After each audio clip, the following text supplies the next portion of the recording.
সুন্দরবনের দ্বার শরণখোলায় যেভাবে একের পর এক ইকোট্যুরিজম সেন্টার গড়ে উঠেছে, তাতে এখানকার পর্যটনের নতুন দিগন্ত উন্মোচিত হয়েছে।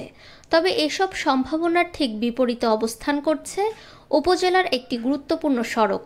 আমরাগাছিয়া থেকে দক্ষিণ তাফালবাড়ি পর্যন্ত 12 কিলোমিটার দীর্ঘ আঞ্চলিক মহাসড়ক।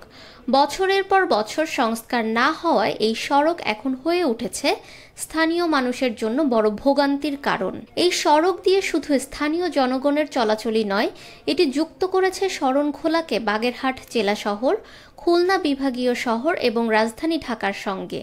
পাশাপাশি Alibanda ecotourism park, Sarankhola riverview, Katka, Andarmanik সহ সুন্দরবনের জনপ্রিয় পর্যটন কেন্দ্রে প্রবেশের মূল পথ হিসেবেও ব্যবহৃত হয় এটি।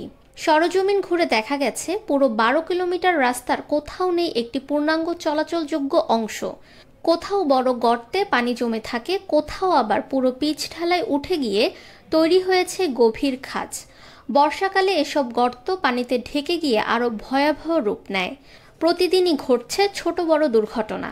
গর্তে পড়ে সাইকেল, মোটরসাইকেল ও পিকআপ উল্টে যাওয়ার ঘটনা এখানে নিয়মিত। হেঁটে চলাচল করতেও মানুষকে অসুবিধায় পড়তে হচ্ছে।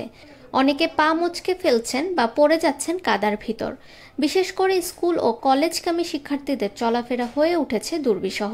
শরণখোলা উপজেলার এই গুরুত্বপূর্ণ সড়কটির দ্রুত সংস্কার হলে যেমন সাধারণ মানুষের চলাচল সহজ হবে, তেমনি খুলে যাবে সুন্দরবন কেন্দ্রিক পর্যটনের আরও সম্ভাবনার দুয়ার। এমনটাই প্রত্যাশা করছে এলাকাবাসী।